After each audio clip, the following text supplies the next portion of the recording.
Vamos lá, vamos falar agora sobre infecções sexualmente transmissíveis de origem viral. Depois eu vou preparar uma aula sobre origem bacteriana de protozoários, tá certo? Então vem comigo. Para a gente entender o aspecto da infecção sexualmente transmissível, a gente tem que ver o seguinte: a maioria dos casos são microlesões que ocorrem na mucosa do pênis, na mucosa vaginal, que vai abrir a porta para a transmissão, excetuando a herpes, em que o muco, né, que é liberado, né, muco, suor, ele pode carregar o vírus também. Então fica mais difícil. Então, teoricamente, a melhor prevenção é o uso da camisinha, tá certo? Vamos lá. Então é o seguinte, as infecções sexualmente transmissíveis podem ser virais, bacterianas, protozoários ou mesmo de fungos, né? As mais comuns, elas vão ter uma caracterização de produção de muco, ardência no local das genitais, né? E a transmissão vai ser por via de contato sexual sem o uso do preservativo. Por quê? Porque eu tenho as microlesões e essas microlesões abrem portas para a entrada dos vírus. Pode também ter essa infecção da mãe para o bebê, compartilhamento de seringas, no caso de drogas injetáveis, né? Doação de sangue, isso antes de 1993, que não se tinha um cuidado, então havia essa infecção. Vamos lá.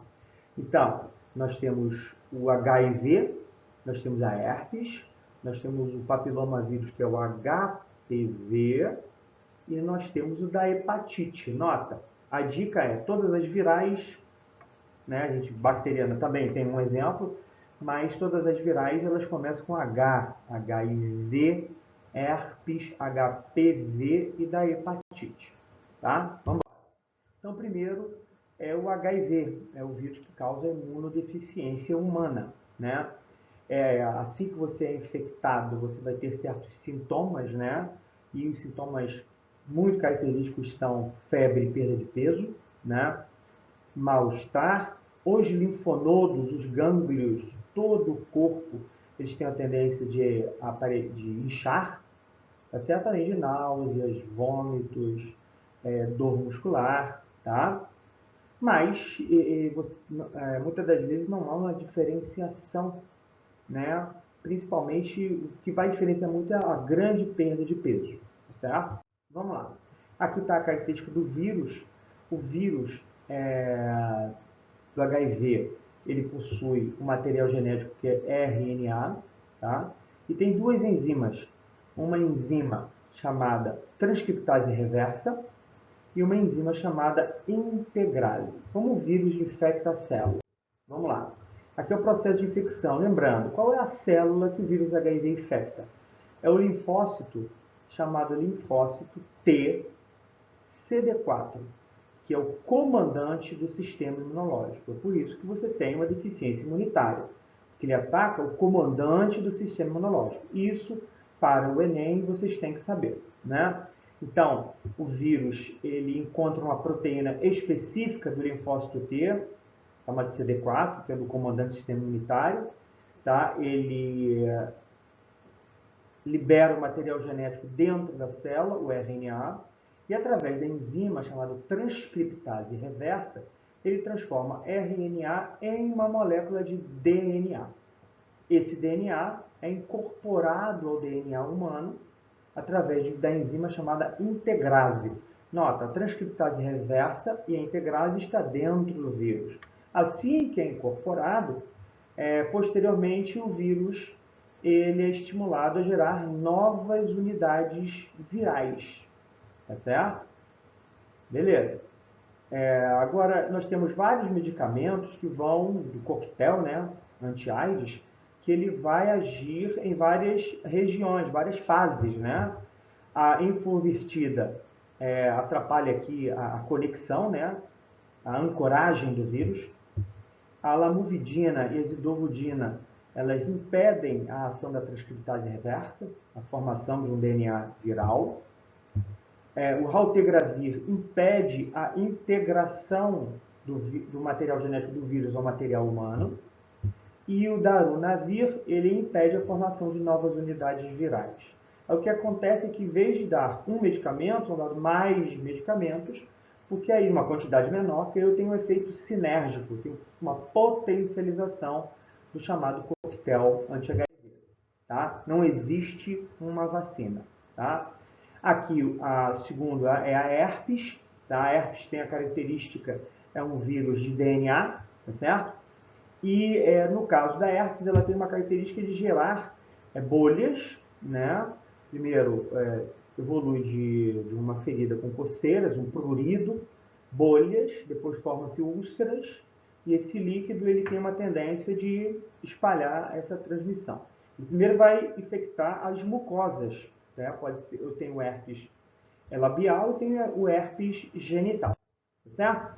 Aí aqui a gente vê que a formação de feridas, né? Bolhas, depois de úlceras, ulcerações, feridas. E como é que esse vírus atua? Ele primeiro infecta as células da mucosa, tá? Prolifera e vai agora infectar neurônios e vai se alojar nas células dos neurônios, principalmente aqui da labial, no gânglio do nervo trigeminal. Quando você está sob estresse, sua atividade imunológica está baixa, ele sai aqui de onde ele está escondido e volta a infectar as células epiteliais. Então, isso tem a tendência, quando você tem uma baixa do sistema imunológico, por conta de estresse, ele reaparece, ele sai de onde está escondido no neurônio e volta a infectar as células da mucosa, gerando processo de proliferação. O tratamento ou prevenção, no caso a prevenção é a vacina, tá? Tem algumas vacinas que estão mostrando dados interessantes, né, de prevenção, né?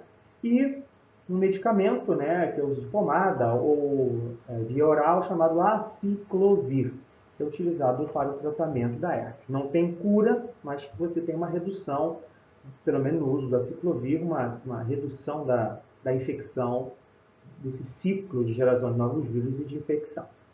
Certo? Outro vírus é o papilomavírus, que ele gera uma verruga, tá certo? Por isso o nome papilomavírus, tá? Tanto na genitália masculina quanto na genitália feminina, e há um crescimento muito rápido. Eu já tive colegas, né, que comentavam que essa verruga ela cresce muito rápido, a pessoa está olhando, daqui a pouco olha de novo, ela está aumentada. Aí chama atenção como é que ela age. Vamos falar de ciclo celular. Eu tenho uma célula, tá? A célula ela duplica o material genético, aumenta de volume e depois se divide, gerando células réplicas idênticas à anterior. Isso aqui é chamado de ciclo celular. Beleza? Show de bola. Se o DNA não tem defeito nesse ciclo celular, qual é a tendência? Ele se duplica e depois se divide, cada um para uma célula filha. Então, uma célula que tem um material genético, ele duplica o material genético e doa para duas células filha, né? Agora, e se o DNA tiver com um defeito? Se o DNA tiver com defeito, nós temos uma proteína que nos salva, ou seja, essa célula com DNA defeituoso, ela pode parar o processo de replicação, ela pode ser destruída ou ela pode consertar o material genético. O nome dessa proteína, que é o guardião do genoma, importante entender isso, chamado de P53. O que o vírus faz? O vírus do HPV, ele tem no seu material genético a estrutura para produzir duas proteínas, e essas proteínas elas tendem a inibir essa proteína protetora, chamada P53, que é o guardião do genoma. Então, as suas células começam a apresentar defeitos, principalmente as células do colo do útero, mas células da mucosa anal ou mesmo da faringe, por conta do sexo oral, pode também ter esse tipo de tumor gerado pelo HPV. Tá certo? Então, a célula, ela, por conta dessa proteína, dessas duas proteínas, chamada E6 e E7, tá? Elas impedem, tá?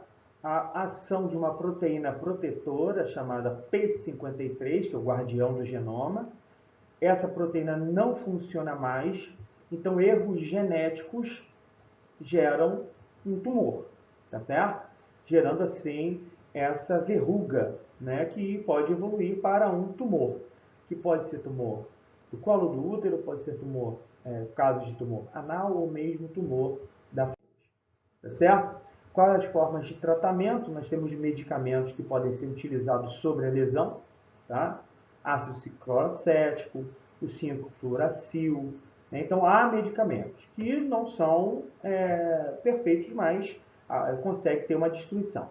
Existem medicamentos, chama a atenção desse novo medicamento chamado imiquimod, que está tendo efeitos muito bons, procedimentos cirúrgicos para retirada daquela verruga, mas o melhor seria a vacinação, tá certo? Principalmente, antes, a vacinação para o HPV foi primeiro em meninas, mas de 9 a 13 anos, mas hoje também é incluído nos meninos, porque o menino é o grande transmissor do HPV. Por fim, eu tenho agora hepatite B e C. Aqui eu coloquei os dois vírus, né? A hepatite B, o vírus de hepatite B, ele é um vírus de DNA. Isso aqui é importante a gente entender, porque todo vírus de DNA é mais fácil de se produzir vacina. E aqui eu tenho o vírus de RNA, da hepatite C, que não tem vacina, tá certo? Nota que essa é a grande diferença desses dois vírus, mas ambos os vírus têm afinidade com as células do fígado, por isso chamado de vírus da hepatite, que vão causar infecções, né, inflamações potenciais no fígado, levando até processo de cirrose e tumor, tá certo? Pode ser transmitido não só geralmente, né, por transmissão sexual, mas seringas contaminadas, doação de sangue, isso até 1993, colocação de piercing, brincos sem higiene adequada, tatuagem, etc. Hoje, por exemplo, a tatuagem que os tatuadores têm um cuidado muito grande para não ter a transmissão da hepatite B e C, tá certo? Tá? Mostrando aqui que a hepatite B ela tem um nível de transmissão, um número maior que a hepatite C, tá certo? Aí eu chamo a atenção o seguinte, que o vírus da hepatite C hoje já tem cura, já tem medicamentos que induzem a cura, tá certo?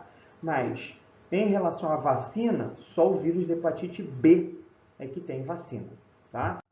Então aqui, ó, em relação à hepatite B, né, além da vacina, então a hepatite B, ele tem vacina, a vacina é preventiva, né? E há um medicamento que foi lançado há pouco tempo chamado Tenofovir, que tem resultados muito bons. E a hepatite C, hoje tem medicamentos, né, que tem uma taxa de cura bastante alta, de cerca de 90%. Tá certo? Chama até atenção que meu pai ele faleceu por conta da hepatite C e no momento do seu falecimento não tinha nenhum tratamento, nem esse tratamento aqui que tem 50% de sucesso não existia, né, no momento que meu pai faleceu. Hoje já o tratamento já tem resultados assim muito bons. Certo? Então, falei do HIV, falei da herpes, do HPV e da hepatite B e hepatite C, tá certo? Mas a gente não para por aqui, a gente podemos nos aprofundar no estudo dessas infecções sexualmente transmissíveis. Tá, gente? Valeu, gente. Muito obrigado.